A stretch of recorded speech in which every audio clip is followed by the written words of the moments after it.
Por gjumi ta dobëson shpërblimin nëse tanë ditën rrinë të fjetë. Na kemi njerëz, sidomos në sezonën dimrore, që rrit domethënë deri në 4-5 sabah, na dim ndimën kreta xherojnë. Pse deri në 4-5 sabah rrit të lujtë gjana ose të këshir televizor, pastaj ja fut xhama dhe çohet në 4:12 është ose 13. Ai iftari ai çohet në 4.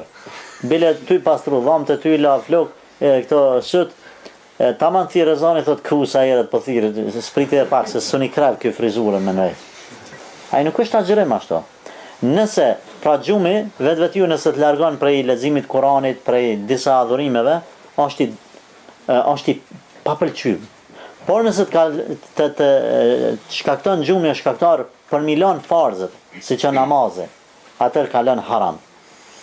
Pra me fjet mas drekës deri para iqinis ban.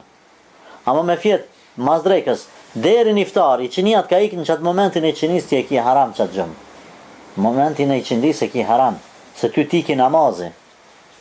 Ti ki namazi.